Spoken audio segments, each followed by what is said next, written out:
Welcome to the Marketing Intern Spotlight. A marketing intern is a listener who's spreading our message authentically.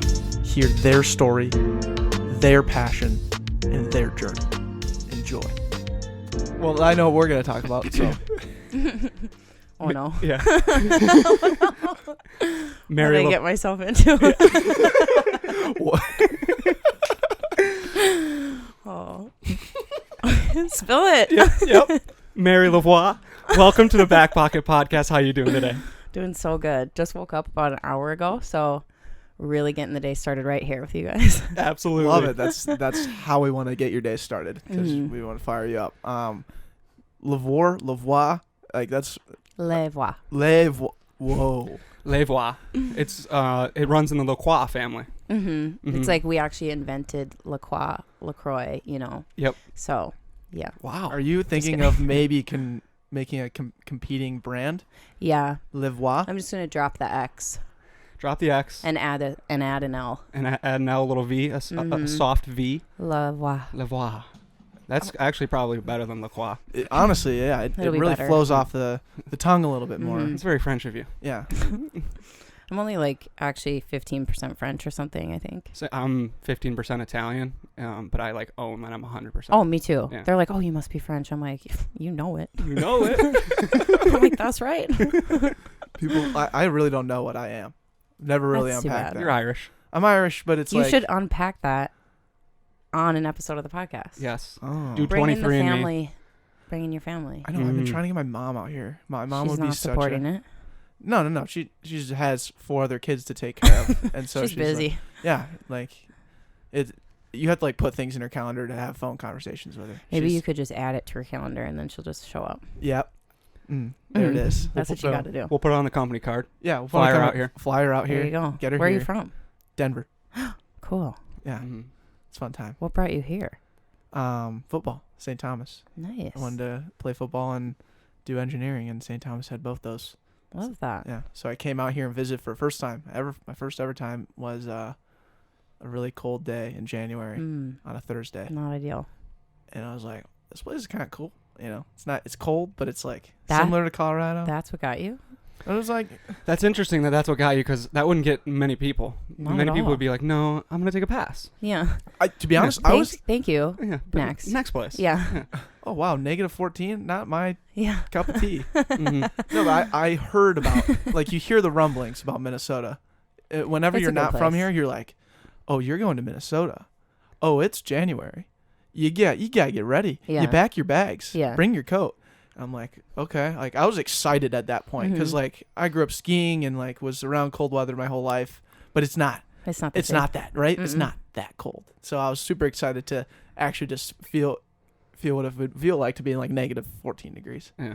So I got kind of excited about that. But then, you know, making the decision to actually come out here and see all 4 seasons and, like, the fall, and now being in, this is my 3rd summer in Minnesota. Like, oh my God. You're committed. You're committed, so Minnesota. committed. And Yeah. He's locked in. He's locked dialed in. in. Yeah. Shoot. Yeah. So will you go back? I mean, I'm just kind of, I'm floating around, man. I don't know. Like, I You're love. free spirit. I'm a free spirit. I'm not gonna. I've I never. love that about you. Thanks. Mm-hmm. Thanks, Mary. I appreciate that. See, I needed that Love that support, for dude. you. Yeah. That's a good compliment to start your day. That is a very good compliment to start my day. I don't know. That's kind of what I'm thinking. But I want to know more about you. Yeah, I feel like I'm running the show over here. You What's are. going on? You're doing really good at taking control of a podcast. I could run my own podcast. You probably should. We'll produce it for you. Thanks. Yeah. I appreciate Allegedly. So for all of our marketing interns are our listeners, Mary, Mm-hmm. and they are they love us. We've have some marketing interns that have listened to over 100 podcasts, but they don't know much about you. Could you give us a little background and insight onto who Mary LeVoir is? I feel like that's kind of a loaded question, but well, grew up in Eagan, Minnesota. Okay. You probably don't know where that is. You probably do. Yep. Just a little bit south of here. Went to a private school growing up. No uniforms though. No uniforms. No. Did you go to Henry Sibley? No. Oh. No, Henry Sibley's not a private school. It's not? No. Oh. Oh, I knew that. Wait, no, I knew that. I knew that. Yeah. No, I went to Bethany Academy. It's like a it's a small Christian school that was like connected to a church. Okay. Not an all-girls school, no uniforms. I went to an all-boys school. You did? And uniforms? And, did you like it? And uniforms, and then we had like a girls' school on the same campus. I loved it. I thought it was Really? the best thing in the world. People say that, and I'm like, it's not for me. Not for me either. It's not for me. But people do love it that go. But yeah, that's my high school. And then I was a dancer since I was 2.5. So I started doing that Wow. when I was super little. What does that look like when you're 2? Like, what do they have you dancing? Yeah. Like the hokey pokey? I did Itsy Bitsy Teeny Weeny Yellow Polka Dot Bikini. Wow. So it was a big deal. That is a very big deal. Put some curlers in my hair the night before. And then I had a lot of bouncing around, Mm-hmm. not really knowing. The teachers like do it off the side to like at the recital. So you're like watching the teacher the whole time because you have no idea what you're doing. But it's cute. Oh, it's got to be. It's really cute. I've taught a couple of like little kid classes like that before too, and it's really fun. Mm-hmm. But anyway, that's when I started, and then been dancing ever since. Danced through high school, and then I went to the U of M.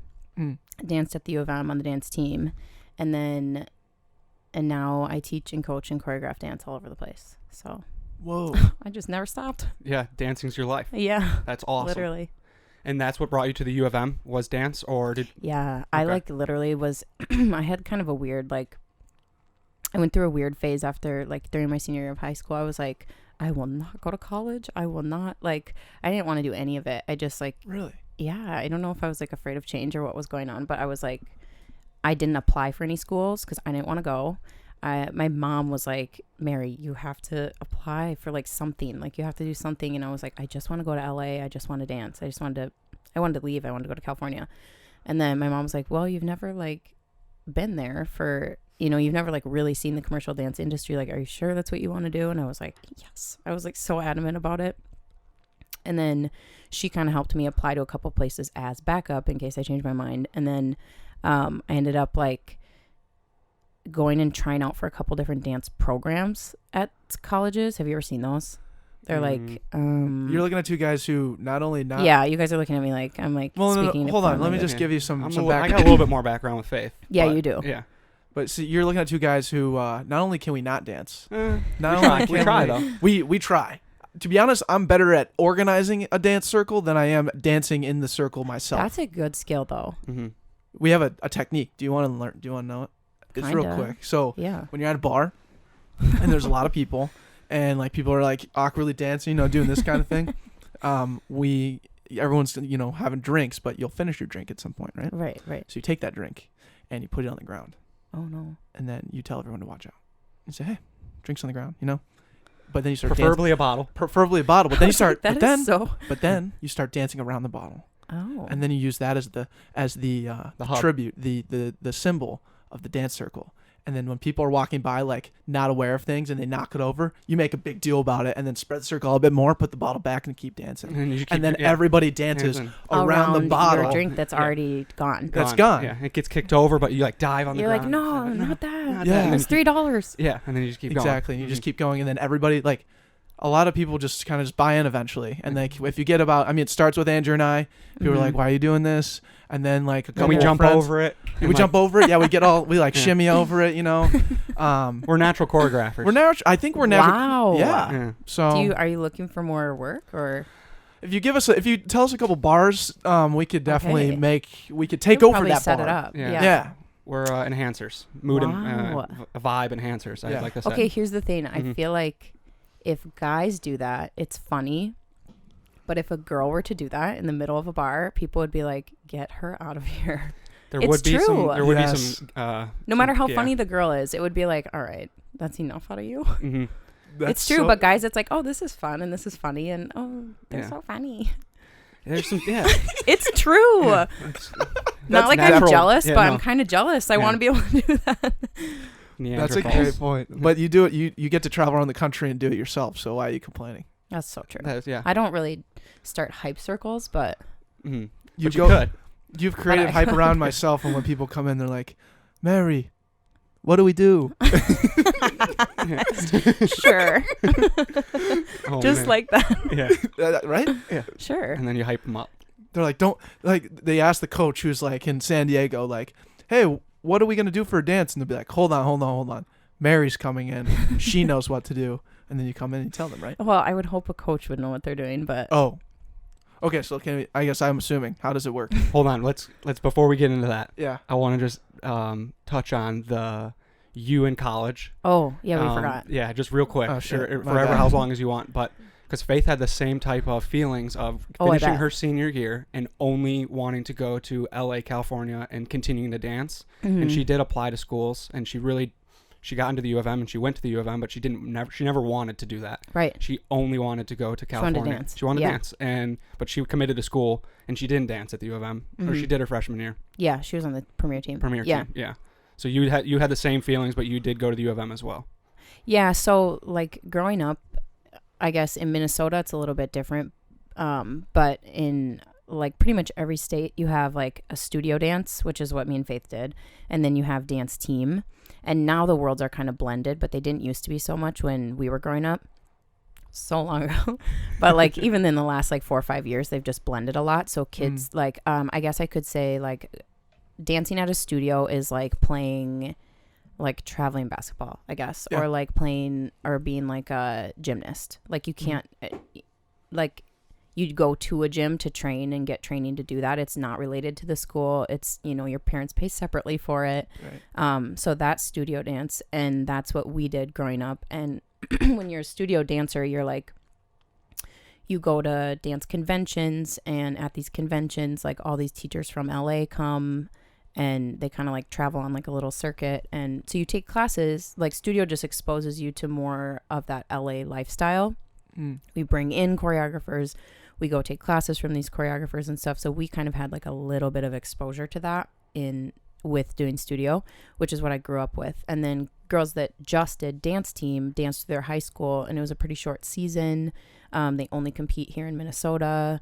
It's just like a different level of training and stuff like that. So girls that did dance team really at that time really wanted to go dance in college and be on a college dance team because it's just furthering what they already did.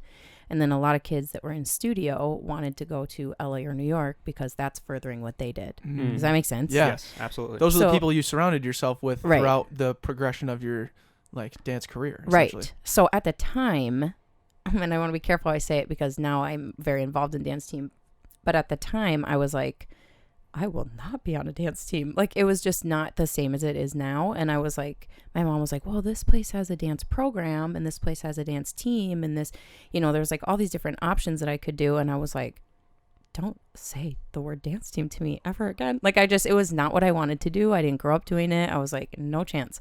So yeah, it just like wasn't really an option at the time. And I'm sure for Faith too, it was just like not an option.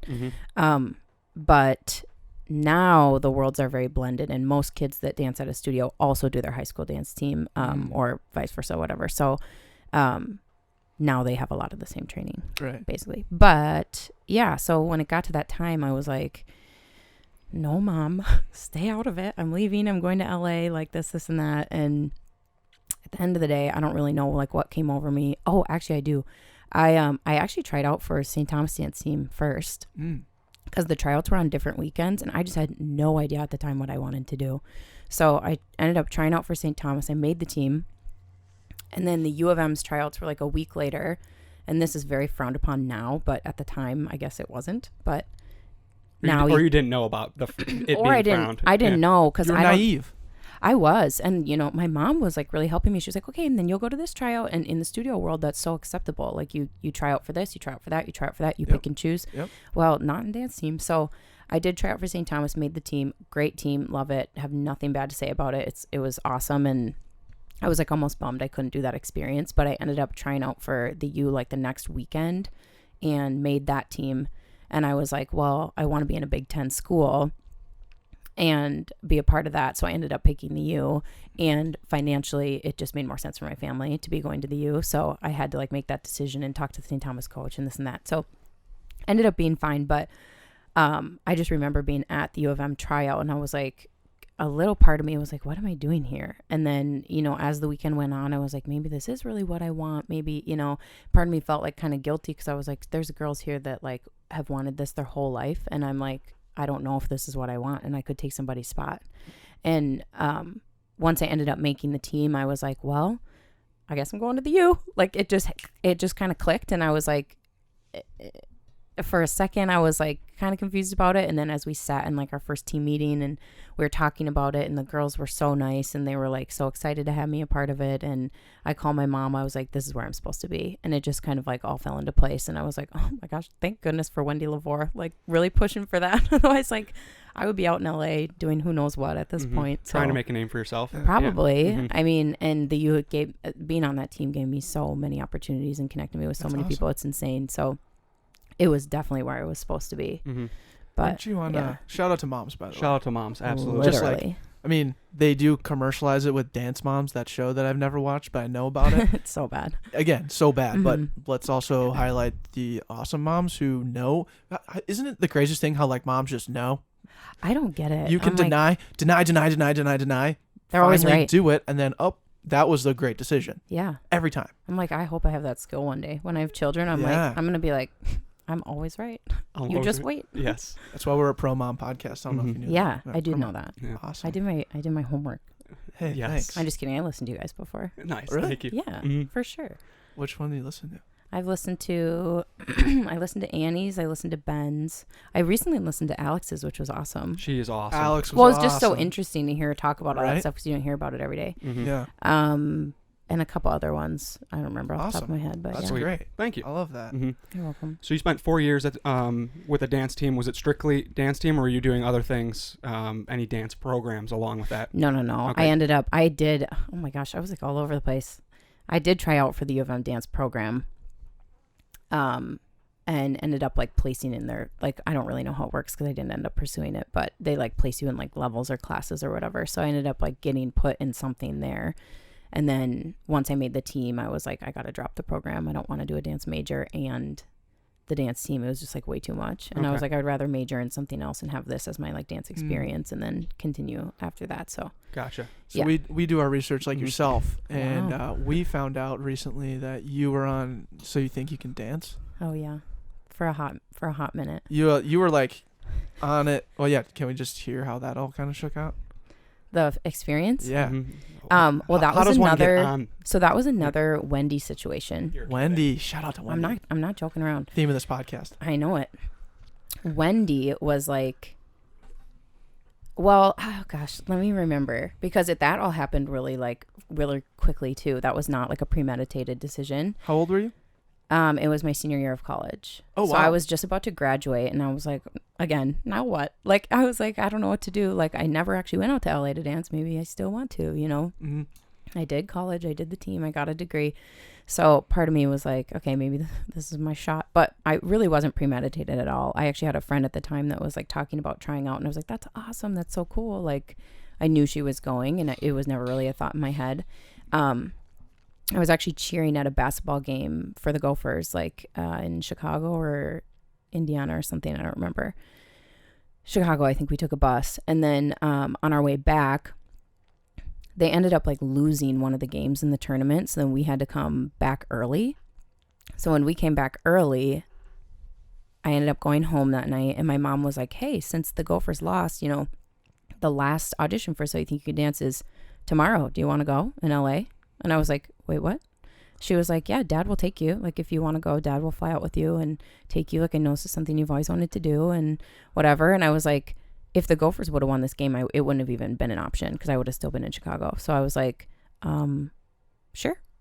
And so I literally bought a ticket that night, flew out the next morning, and auditioned in LA. And you had a dance ready?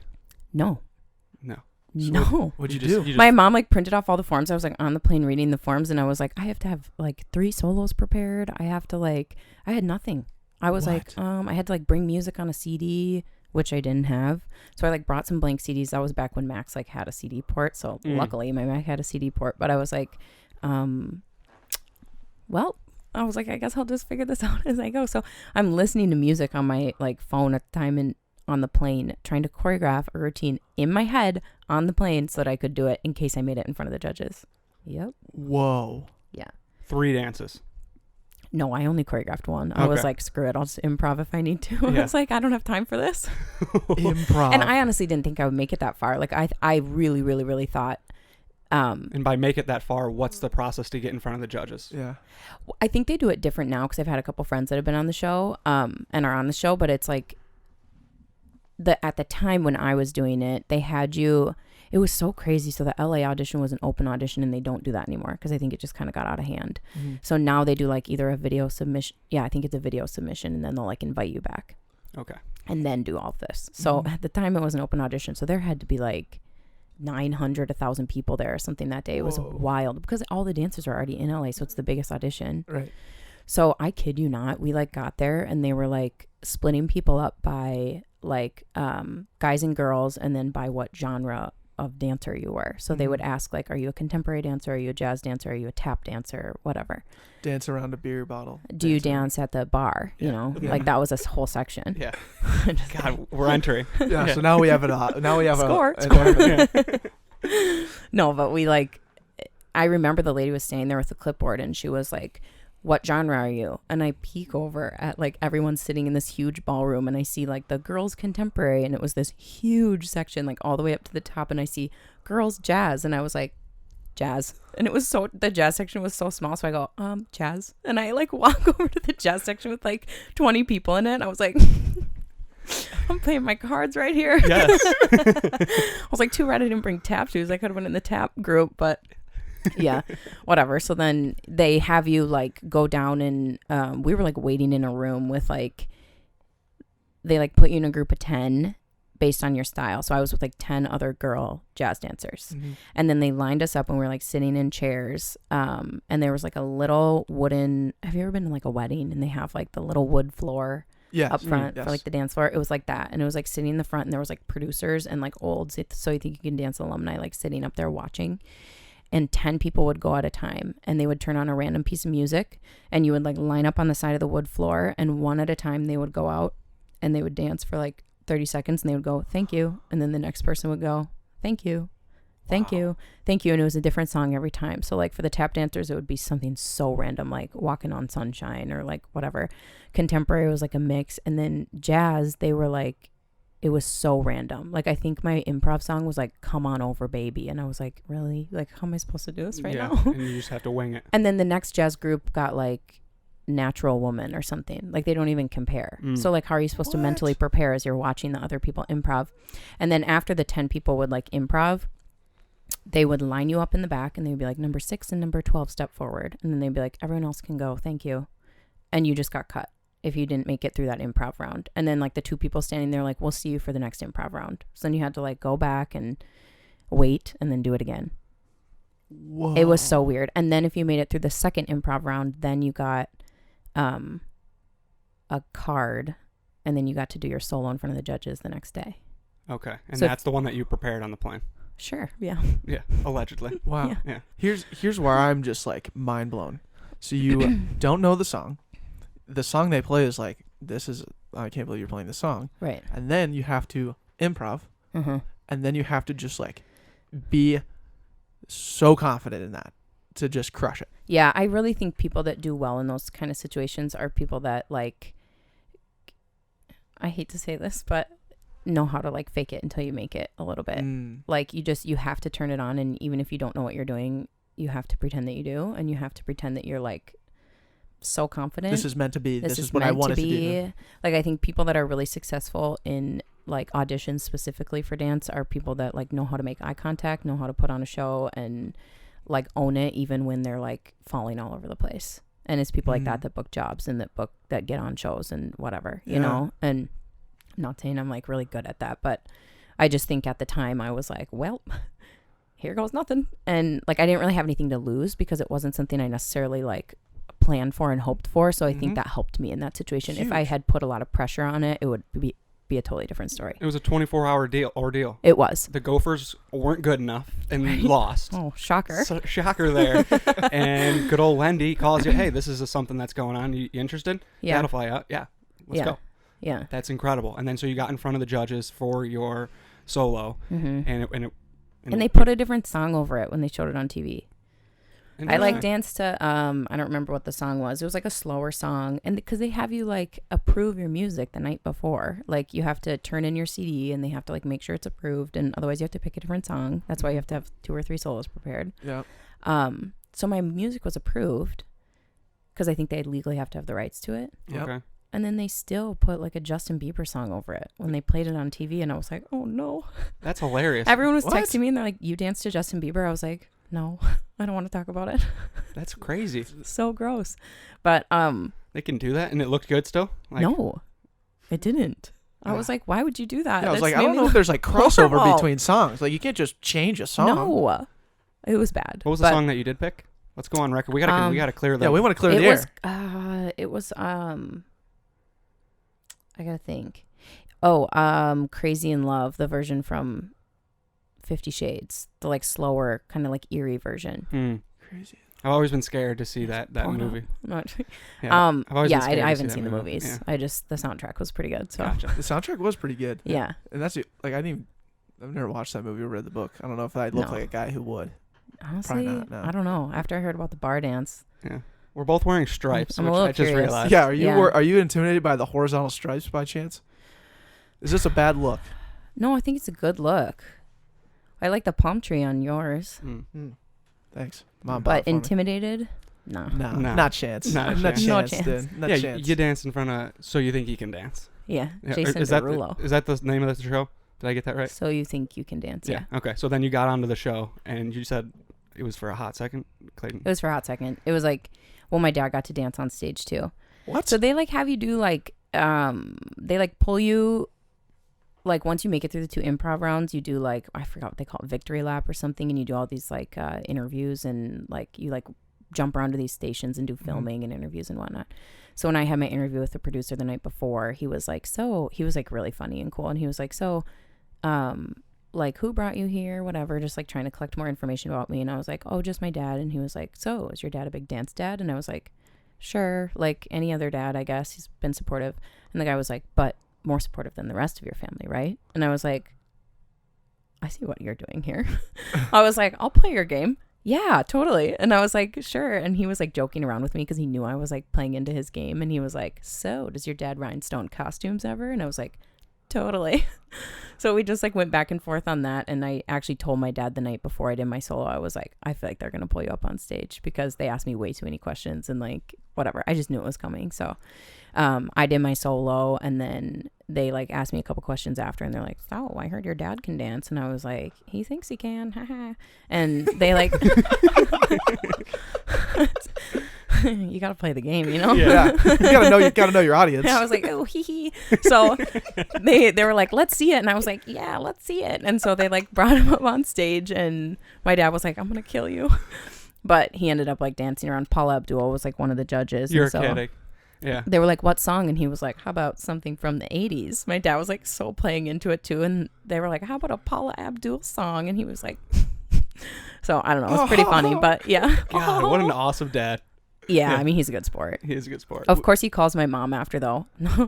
He calls Wendy, and he's like, so I got brought up on stage. She goes, Pat, what were you wearing? That was the first question. Honey, I was wearing horizontal stripes and some cargo shorts. Yeah, he was wearing cargo shorts and wasn't. stripes, I'm pretty sure. Bingo. And Sperry's, I think. Yeah. So Oh, my that God. was a no-go from Wendy, but it's all right. We moved on from it. Look, Wendy was just there to provide the opportunity. Right. For, everyone to thrive. Right. That is interesting. We do our research as well. Heard your family is super interesting. I was watching YouTube videos on your family last night. That was my research of the LeVoir family. Well, now they're kind of dated because they are dated.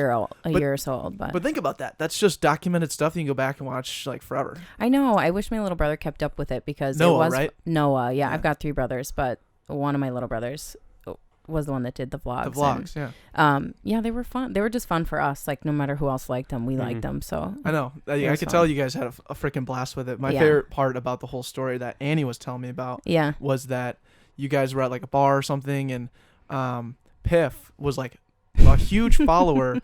Piff Peterson was a huge follower of Noah. Yeah. And he like fangirled over Noah. Yeah. And then it's so funny to now see Piff as like a TikTok star with millions of followers. I can't believe that. How nuts is that? I just can't believe all these like apps that are popping up now that are like Musically, TikTok, even like Vine back in the day, and people legit have careers from these silly apps that last like 30 seconds. It's so crazy. It's just a gateway for them to get onto YouTube, and then from YouTube you can get a job. It is, and it's like people think it's like your 15 seconds of fame, and I'm like, not really anymore. Like, no. Now it's a real thing, and people really can have. I mean, it's few and far between, but like people can have careers from that. Absolutely, it's a serious spark plug. Like his, it's so funny because we had him on. He was doing this like round of Saturday conversations. The first time we ever did it in February, Piff was your time slot actually, and he had 100 at the time he had right had 120,000 followers at the time. When he had first told us back in November or December, he had 50,000, and he was just like this whole thing like, hey, have you guys ever heard like TikTok before? We're like, no, what is it? And he's like, it used to be Musical.ly, blah blah blah, and then going from in February of 125,000 followers to now having over 1 million followers on TikTok. I can't and then believe seeing his over a year ago, less than a year ago, we were talking to Gabe Malinsky about this. He's like, yo, he showed me the screenshot, and it was Piff's. We were just about to graduate. Piff had just dropped his like little vlog of Kentucky Derby or something, and 777 followers. The dude's got like, how much does he have now? 30,000. What does he like? What does he do? That's so. It's just him. His knock on the TikTok trends is catchy enough to to grab everyone's eye. Yeah. He does it like in a sarcastic way. Yeah. And makes fun of it because every day there's a new trend on TikTok. I don't know if you're familiar. No, yeah. I really no. So they do trends every day, and there's like 5 or 6 of them going on. And if you can just put out a video of every one of them will do well, and for him. And then those videos is he like making money off of this now? I think he's just starting to figure out moving ways. to California too, I think. Oh my gosh. Yeah. He's going all in. All in. And I will say too, I've followed Piff for a while since you guys had him on, and his TikToks are really interesting because most of them are these like teenagers just using their phone and doing stuff with his phone. Piff uses like a legitimate camera, and he does like legitimate edits and stuff like that, where it's like far, like you said, he puts his own spin on it, but it's like a high quality, hyper creative spin on it. That's way more than a 13-year-old girl with her camera in her room. Yes. So it's it's really really good stuff. He took it to the next level. Absolutely. He used it as his like creative space. And that's been a spark plug for him, which is awesome. And I'm guessing So You Think You Can Dance was a bit of a spark plug for you. For sure. So now you're fast forward to finishing school and you're entering into the dance world career wise. How does that work? What are you trying to pursue there? That was a weird transition too, just because I was like, I guess, I mean, that was before like even social media was like huge, you know, like it came out my sophomore year or like freshman or sophomore year of college. Instagram came out. So like it was really, really new. And so by the time I was a senior, it like none of that stuff was that big. Like that wasn't necessarily a great way to like expose yourself and to like get work kind of, I guess. Right. Dance related, I mean. So that it just like, I was kind of in a place where I was like, well, now what? So definitely So You Think You Can Dance helped like get a little bit more exposure, and I think gain a little bit of trust. Like when you have experience like that, I think people take you a little bit more seriously, or they're like, oh, she's done this, so she must be valuable in some sense, you know? So yes, it helped. And then I think it was just kind of a weird transition because I was like, well, do I get a 9-to-5 doing something like I went to school for elementary education. So I was like, so do I teach kindergarten or not? Because I like didn't, at the end of the day, I didn't really want to, I love teaching, but just the way that like the school schedule works, it would have been difficult to pursue any sort of freelance on top of that. So I ended up having to make a decision to like not teach kindergarten. So I was just like, okay, well, if I'm not teaching kindergarten, what am I supposed to do with this degree? And what am I supposed to do like to continue? I really wanted when I graduated to keep dancing. That was like my biggest thing. I was like, I want to keep performing. I love dancing. It was never my intention to like start teaching right away. But teaching is obviously something I went to school for and something I really like doing. And teaching dance just kind of made sense. So I started teaching right away, and I started doing like random like clinics with dance teams, kind of like working on technique and training during their off season. I started doing like teaching at a studio. I started doing this and that here and there, and teaching like random classes. And then I got an opportunity to choreograph for a team, and I was like, oh, this is kind of daunting. Like I just didn't, I loved choreographing, but having the pressure of doing a team's routine was like a lot to me right out of college. I was like, oh my gosh, I don't know if I can do this. Like, it was just, it's just different. Choreographing and dancing is different. So I took that job and I was like, okay, I'm going to do this. Like, I'm going to commit to it. I spent like a month coming up with this routine because I just like, it was new to me and it took me a long time, and I put like everything I had into it, and I was like, okay, you can do this, Mary. So I ended up doing that, and they did really well with that routine in their state. So I was like, oh my gosh, maybe this is something I could do. Like, I really liked it. I liked traveling. I liked going and doing that. So then like fast forward about a year later, I ended up like making an LLC for it and promoting it a little bit more. And then I started doing choreography, like a little bit more full time, I guess you could say. Because you had to pay your taxes. I had to pay my taxes. Yeah. You got to pay your dues. I You know how that works. So annoying. We all got to do it. I mean, it's tough. What's the name of the LLC? It's called Move. Well, it's called Move Dance Training because Move was taken. But Any chance we can rename to LeVoir? LeVoir Dance. LeVoir LLC. LLC. Yeah. I imagine it being written in cursive. I don't know if that is something you're interested in. No. Okay. That's not for me. Okay. Sorry. No, that's good all right. idea, but I'm not thinking really. like maybe like a messy like paintbrush like LeVoir. Are you a graphic designer now? No, or? I just come up with dumb ideas Okay. all the time.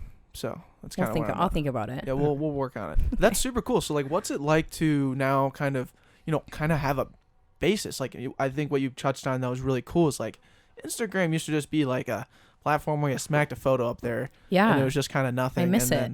Right. And then now it's turned into, there's a lot more business involved in it, which is awesome. Gives you opportunity. What's it like to, travel around and, do something that you created? And it's super cool. It's cool. It's a lot of pressure at times too, but it's really cool. And I have a job on top of doing all of that too. Yep. That I work like Monday through Friday, but it's also dance related, so it kind of keeps me in the industry. But it just gets to be a lot kind of at times. So I don't know. I guess it's a neat experience to be able to like meet different teams and do different things and kind of travel and like always be on the go. I really like that, like go lifestyle, but it's definitely a lot of pressure to have it be like under your name and have it be me. Yeah. Like I'm the one that's controlling it. And I guess it's kind of been in like with having a job on top of it and doing all of that, it's been difficult to like grow it in a sense because I just haven't had time to put into it that I want to. So like I've only been able to work when I can get time off, or I've only been able to work on my weekends, but then I'm working 7 days a week trying to, build this side hustle, so to say, while working a full-time job. So I just like, I want to get to a place where I can like actually build that side hustle and do more than just choreography with it. Cause that was always the plan. Choreography just took off the fastest. So I was like, okay, well, I'm going to run with it. And it's been awesome. I'm so grateful for it, but I want to be able to do more as well. But it's a lot of pressure. That's freaking awesome, man. Yeah. I think it's really cool though, and we have a lot of people on, and we're doing it ourselves. This whole podcast is a side hustle. Yeah. And you have like, the more you invest into it, the more you really put your thought towards it, the more you're like you said, like choreographing took off the fastest, but you're like, there's other things I can do. Oh yeah. And so you start looking at everything in terms of like opportunities and then just time, right? Yeah. You're not looking at your other job as like it's such a burden. It's like, no, it's paying, it's doing, I'm in the industry, there's lots of positives about it. But like, if you were to able to just take a little bit of that time and put it into choreography or your LLC and everything else that you're doing, I think we think about all the time. It's crazy. It is crazy, and it's true. And it's like, that's why I think a lot of entrepreneurs are always like, well, I finally took the leap of faith. And, a lot of photographers say the same thing. They're like, I quit my job and I decided to pursue this full time, and it was scary. Yeah. But like, they were not, like I have a ton of photographer friends. I guess that's a good example. Yeah. Like they were getting half the work that they were before they quit their job and went full time because they were able to take on more, and like, it's so true that like, unless you really, really put the time into it and the energy into it, like it's never going to grow from where it is. So it's like, you have to be able to sacrifice. And if that means like staying up till 2 a.m. to get stuff done, then you stay up till 2 a.m. to get stuff done, or, ending up like taking that leap of faith and just pursuing something full time, then that's what it's going to take. Freaking nuts, man. It's awesome. Yeah. And do you feel like you're getting closer to that point, or do you feel like the balance is healthy and that's where you like to be? The balance is healthy, but it's not where I want to be. Okay. if that makes sense. Yeah. Like it's definitely in a good place. It's doing well, but I want to do more. And I think that's just like, maybe it's not the right decision, but I feel like I definitely want to be able to pursue it full time. I want to be able to put more energy into it because I want it to grow. And if I don't, and if I stay where the balance is healthy, it's going to stay where it's at. Gotcha. And let's workshop this a little bit. Okay. What would that look like if it went full time? Like, what would your day to day be? Well, every day would be different, which is like very intriguing to me because I'm not a very routine person. So every day would be different. I mean, choreography itself, I know this is all like really foreign to you guys. I'm learning. We're locked in. Okay. We're locked in. Choreography itself is pretty seasonal because like the dance team season is the same as like a basketball season, we'll say again. So like you start training, whatever, and then, you know, after you've had practices for so long, you start having games, and then you start having tournaments, and then it's kind of like that, and then it's over, you know? Mm-hmm. So dance is kind of the same way for dance teams, especially that are run through like high schools and colleges. You know, you try out, you make the team, you do all your training, you learn your dances, you practice your dances, you compete, the season's done. So it's like that. So there's like a short window of like 5-6 months maybe where people are learning routines. So that's pretty seasonal, like when I can actually set choreography for people, whether it's at a studio or whether it's through a dance team. It's like summer and then early fall, and then you're done. Okay. So it's like a wedding photographer, like their seasonal work. Yep. So that is what like summer/fall would look like, is a lot of like choreography. And then I think winter, depending on what I want to do with it, would be a totally different story, because I wouldn't necessarily be doing choreography. I could be teaching or doing other things with the company. Planting the seeds in the other stuff that you've already thought of doing. Right. Right. That's really cool that you I can't tell you all my secrets, well, but no, and that's don't do yeah. the structure of that All is fair. so cool because like for us, it's just go, and Yeah. like rarely do we get to just like sit back and be like, holy shit, we're already at 17 weeks of podcasting this year. right. And we've had, like we just said, 60 plus people sitting on that couch. It's like, oh, okay, Whoa. that's When did that happen? yeah. When did that happen, right? And it's really cool for you to like have these blocks of time where you know what you're gonna get essentially, Mhm. and you now have these other blocks of times where it's fairly open, and Mhm. now you can kind of Do play more. with the cogs a little bit, figure out what's gonna work and what you really want to do or how you want to take it. Right. Freaking cool, man. Yeah, it is Awesome. cool. But it's Awesome. scary to take that leap of faith. Very for scary. sure. I Like, what if you totally guys were agree. just like, well, we're just going to podcast full time? That's scary. Like, it's Yeah. scary to just be like, never mind. But you want to, don't you? Yeah, we do. Yeah, we do. Yeah. You'll get I'll there. tell you, this is a good story. So Lake of the Isles over here. Yeah. Freaking best place to ride your bike or on Oh, yeah. anything. It's so awesome. Yeah. So one day I was just by myself. Like one thing I love nowadays with, having so many interactions, I love it, and being on social media so connected. One thing that I really like to do is just be by myself and just do something that's so disconnected. Mm-hmm. So I went on a bike ride and came back kind of around Lake of the Isles and just like sat on the bench, started writing down stuff. Mm-hmm. And I wrote down like 5 things of what I want to do. It was like podcasting, small business owner, comedian, engineer, and film your own documentary one day. Oh, cool. And so then I was like, okay, there's 5 things right there. And then I was like, okay, how much time am I spending on each one of these, and like how am I making money in each one? Because money is a part of opportunity. Yeah. And I was like, okay, well, podcasting, I spend probably 20% of my time on, and not making that much money. To be honest, we're not making bags here over at the Backpocket. Yeah. Whatever. And then the second thing was small business owner, not doing much in that, 5% of my time, and still no money.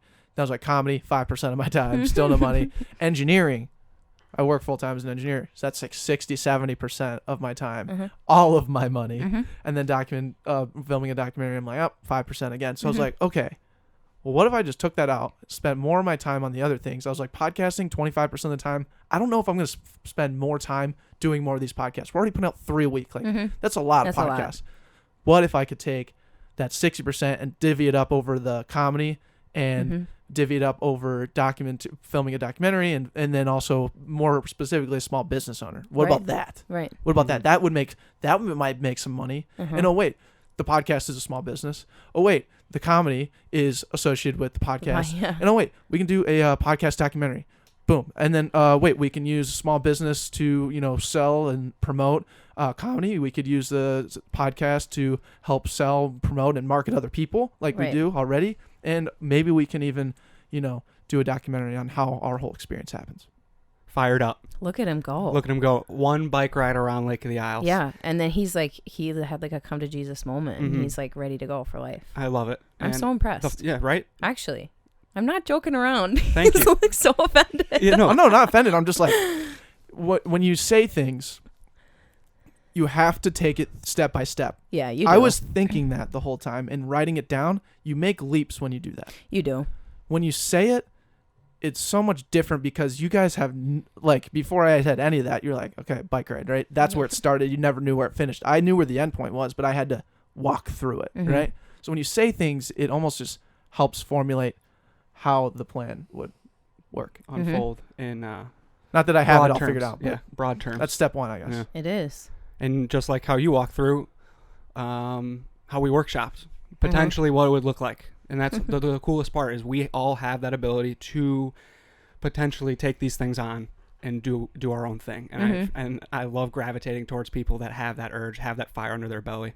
It's cool. I mean, Mhm. we just live in like a different world now where like even a couple years ago, like, you know, I just feel like so many people are like quote unquote entrepreneurs now Yep. because there's so many avenues that you can do that in that Yeah. didn't used to exist before. You know, like Yeah. you could call an Instagram influencer an entrepreneur or podcasters entrepreneurs. You're running your own thing, you know. Or you could call podcasters influencers. Or you could call them influencers. There you go. As Andrew's wearing like an opinion shirt. By the way, we love opinion, but like gear gets sent to us, we wear it. We do like we do a Right. lot of the stuff that influencers do. Like Oh, it's, yeah. it's funny like when Yeah. if we were ever like tag ourselves or look at us in that light. Mm. Oh yeah. And it but is. that's like one thing we want to redefine. Uh-huh. I hate like not I hate personally, but a lot of people hate that.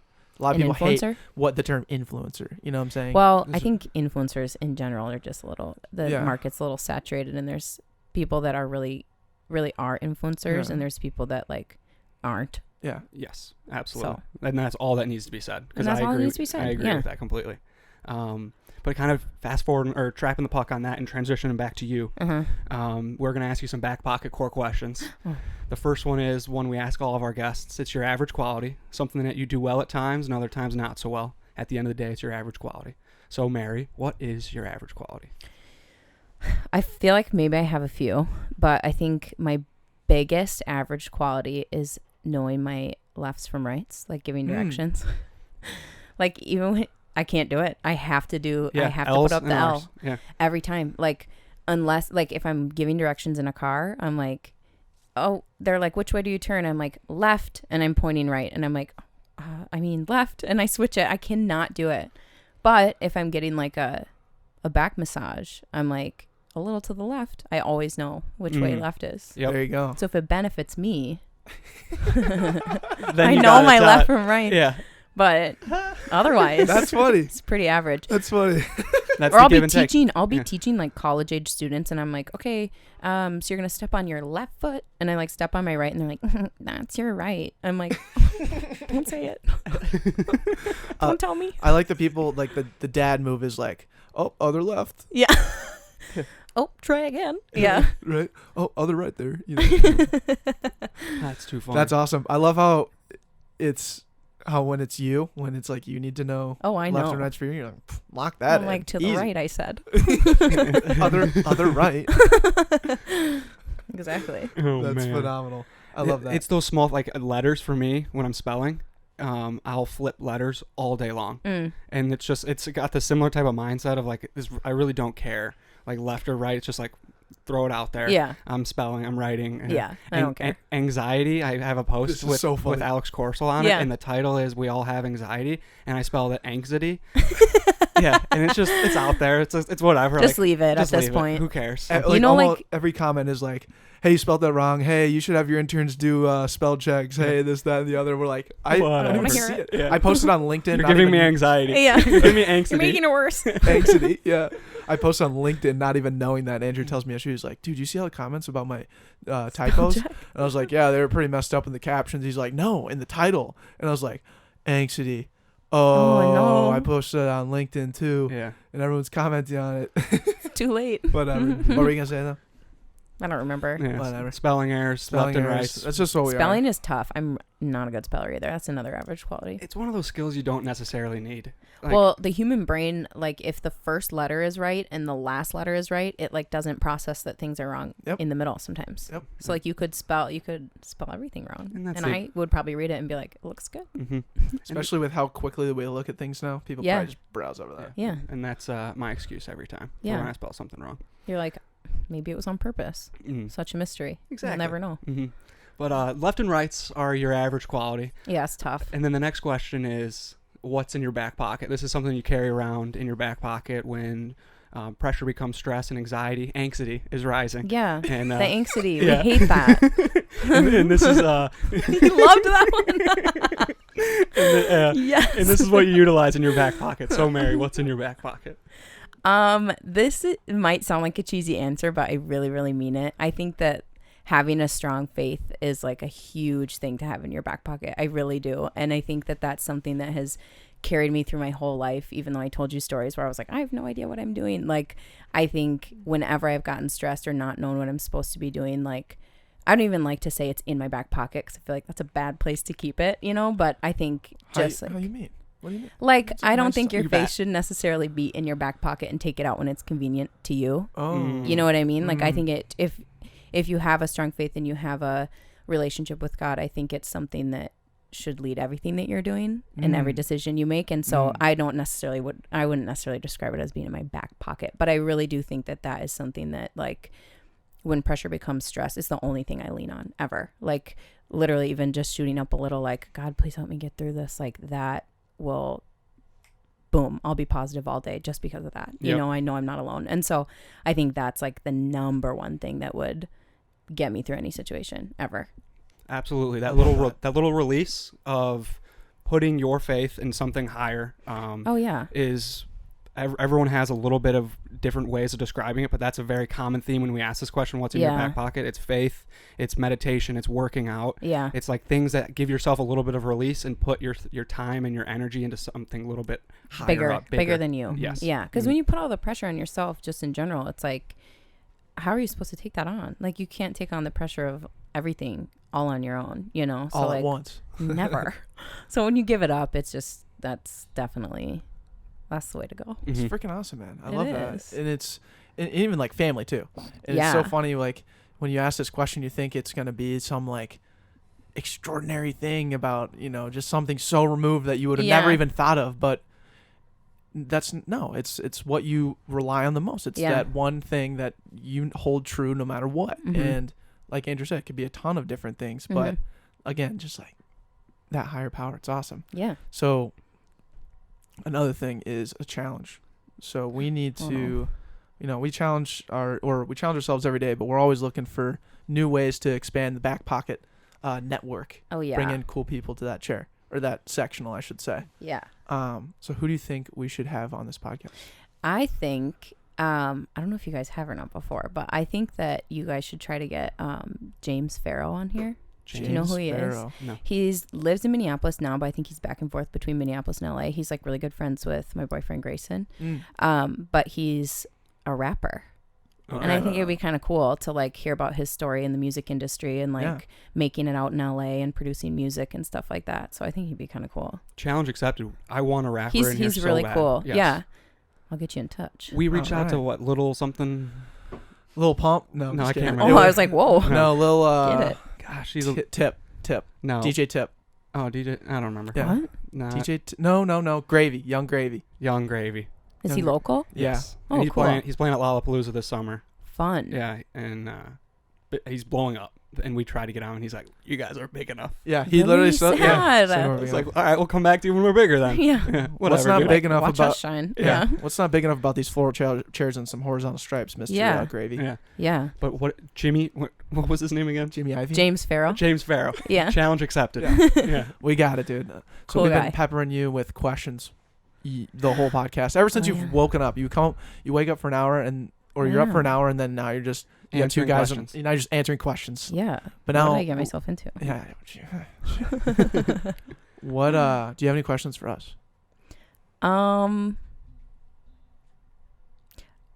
you've probably been asked this before, so sorry if this is a repetitive question, but what made you guys want to start to do this? We have been asked this question. Have you? Okay, you don't have to answer it then. No, Okay. well, We'll make it brief unless you want, and we'll let you think of another one while we're describing. Okay.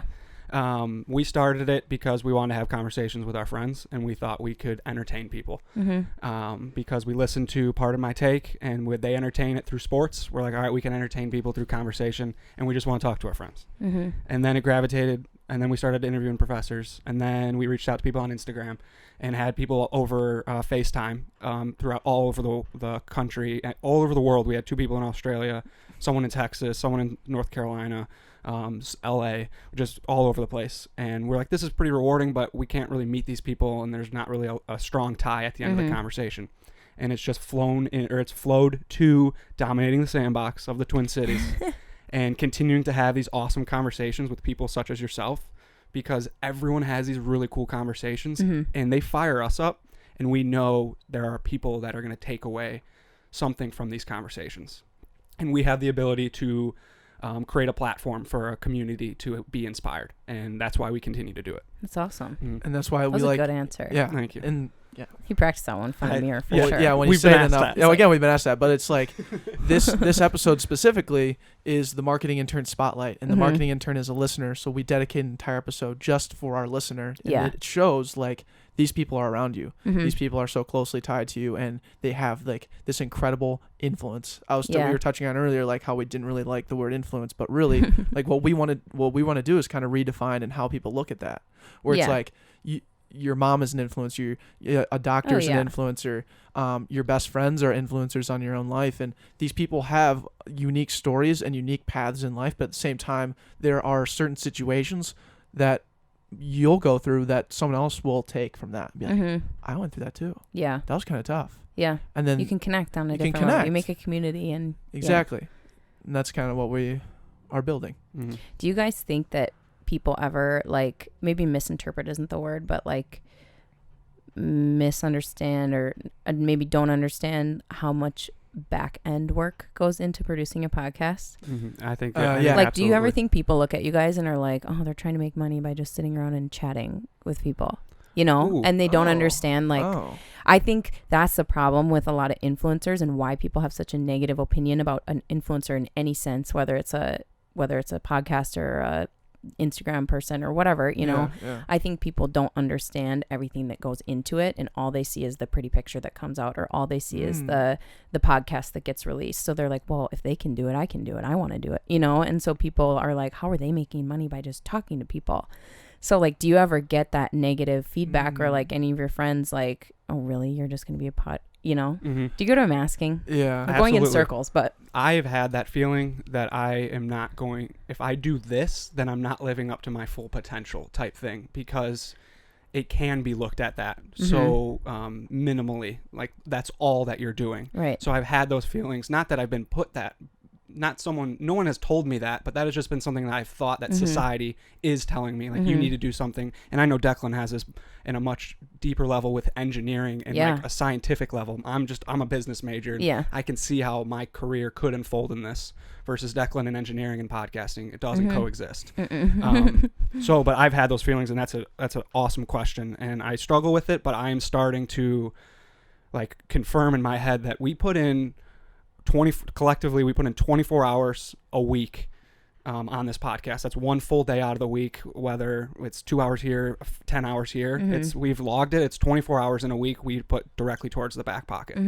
And 8 hours an episode. We know the effort we put in it, and that trumps anything that have these mental lapses and obstacles in my head. That can be tough though. I mean, for anybody that's doing something like this, I think it's tough to not, when people don't see the back end, but you don't want to show the back end. That's not fun. It's not fun to show all the like, invoices and whatnot that you have to do or whatever, whatever you're doing on the business end of it. It's not even that really. It's honestly a ton of thought. Like the only things, the prep. Like I've transitioned in my life, and it boils down to three things: is like comedy, engineering, and podcasting. And those are the only things I think about all day. And so when that's seriously what That's it is. But like just dedicating that type of time outside of just like that 8-hour grind of whatever it is, it's really fun. That the key of all of it is like, yeah, it's a lot of hours, yeah, it's a lot of back end, yeah, but it's so rewarding. Oh, it's so worth it. I just was wondering if anybody like doesn't see that side of it. I'm sure. Looks down. I'm sure. There's tons of people, but like we are so just like transparent with everything that we do. Yeah. That like when you bring that person in initially for the first time, so welcome all the Murray Louvre listeners, dude. LeVoir. Welcome to all the LeVoirians. Yeah, but like you understand what I'm saying? Like all these new people are gonna come in, and like we'll grab a couple that will come back and listen to another one, and then they kind of just build from there. And and with that, do you have any podcasts from our Rolodex that you recommend? Because there's going to be people that have never come to Backpocket. I think people should listen to Alex's. I thought that one was really, really cool. Alex because everybody can learn something from that. Yeah. Marketing Intern Spotlight, Alex Corsel, number 38. That was awesome. Okay. That would be the first one I recommend, probably. Awesome. And then you got to listen to Annie Vitale. I loved Annie's. Yes. Of course. So many people loved Annie's. She's the designer of our logo. I know. Yeah. She's so great. She's the best. She is. Thank you, Ann. Thanks, Ann. Mm-hmm. Freaking awesome. It's good stuff. Now do you have any other questions? I mean, first off, just thanks for coming on. You crushed it. You bet. You're amazing. I'm a chatter. You're Chatty Cathy. and that's great for podcasting. Turns out, didn't realize that. Yeah, actually, we did realize that. We knew that. We do know that you're up to big things, and there's big things coming. We can't break news, and we won't break news. No news yet. No Maybe news. we'll come back and do a little big reveal. And that's the best part. And that's the best part. Leave them hanging. Yes. And this brings us to our final question. What did you learn today from the moment you woke up, which wasn't too long ago, to when we're having this conversation?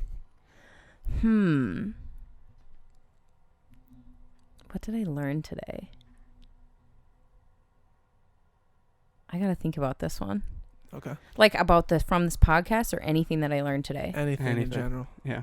Could have been in your dreams last night. Yeah. Oh my gosh, I had the weirdest dream last night. I don't want to talk about it. Okay. But we had no, it was fine. It was like there was like seals or something in it. Seals. That's exotic. I have no idea. It was like so weird, and then it like fell off the deck, and I was like trying to save it the whole time. Did you save it? No. That's why I don't want to talk about it. Okay. What did I learn today? I learned that I don't like to skip breakfast. I skipped breakfast. And your tummy's rumbling. And I'm so hungry. Yeah. We whipped up 6 eggs, 2 like a big pot of oatmeal, 5 sausage patties, and a huge pot of coffee. What? Yeah, right before. With some blueberries. And some You blueberries. didn't save any? Per my request. Oh. What's this all about? We have we have some blueberries. Some host. Yeah, we offered you some water or coffee. and coffee. Maybe we should just start doing brunches, dude. Maybe we should just. But then people would be like, smack. So not in the podcast. Like okay. we would. So we know this guy. This guy named I forget his name, but he does his own cooking show. Oh. Yeah, he does his own cooking show, and he's like hit us up before on like, hey, can I just like come cook for you guys? No, Sure. Yeah, sure. What if he was just cooking downstairs and like on your way out you could just grab a breakfast Sammy or something? That'd be and just so run legit. out? Yeah, It'd be legit. we need that. We need that. But wait, what did you? She learned. Oh, that is. Don't skip breakfast. You don't skip I breakfast. learned you I skip breakfast every every day, to be honest. To be honest, sometimes I do too, but today it really hit me different, you know? Well, I hope this podcast hit you in a positive way. For sure. Okay. Confirm. Do we do that? Were we Yeah. kind of like breakfast for your mental? I also learned that horizontal stripes are in. Yes. Are they in? Okay. Yeah. All right. We're in, dude. We're trendy. We're trendy. So I think it's the first time we're actually a trendy podcast because in the past we've been typically coined as the a 70s podcast. Why? Floral chairs. The chairs? A lot of rainbow themed in here. I mean, Yeah, look at between that. the globes and like these paintings. These bracelets up here and, you know. Yeah, even It's the. fine. Yeah. Don't let people tell you what's right and what's wrong. I'll even go with the 70s spot. I love that work. Yeah. Just a groovy We- guy. we- dude. Yeah. Just Couple really of You can wild bring- and crazy guys. Chris Guns, dude. And we're throwing a Bochella event and Yeah, it's what all is... grew- Tell me more. Okay. So it's kind of a crazy situation. Okay. And I'll put it in layman terms. So we bought or rented a boat, Okay.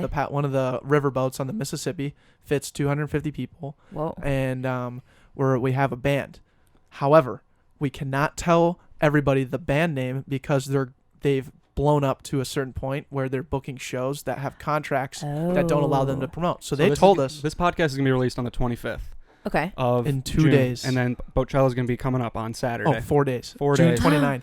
Oh my gosh. And I think if someone got to I think we're on like our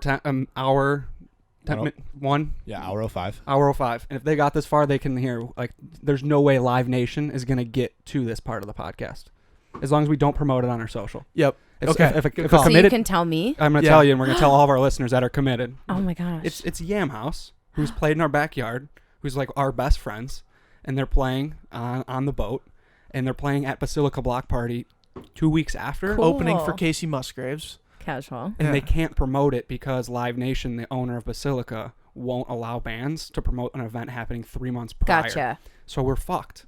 Yeah, And- that's really. And everyone thinks we're being super sketchy, and like we don't know how to. I'm honestly gonna post today. This is 3 weeks ago. I'm posting. I'm gonna say, if you want to know the band, DM me, and I will describe exactly what's going on. Yeah. And Can you not say what's going on? Like, can you not tell people like, oh, we just can't tell you? We because did. We did yesterday. Okay. We tell announced how we couldn't tell everyone word of mouth, and we can do it. And we've told everyone that we can't do it online. Yeah. We can tell you behind the scenes. Oh. Yeah. Sucks. That does kind of suck. And in like the drink deals, so like Minnesota liquor laws, we've been trying to like factor in like really cool drink deals, like dollar beers and have a beer sponsor. Yeah. Do this and that. And so then we found out like Minnesota liquor license, you have to buy from a distributor that makes the beer that you're trying to get, and you have to be like you have to have your liquor license to do that. And if you're booking through a thing, they have to have theirs. You can't buy for them, and Ugh. a bunch of BS. What a Bunch of mess. BS. It's been a. But we're See, figuring it out. This We're is gonna a make it happen. perfect example of all the behind the scenes that you guys have to do that no one else sees. Yeah, and They just see the boat party. yes. There you go. Yeah, so that's Boatchella. Please buy your tickets. They're if you want a promo code, DM me and I'll get you a promo code Yeah. because Look you at listened to this that. far. Yeah. But Mary, thank you so Yes. much. Thank you guys. You're the best. You're the best. You're the best.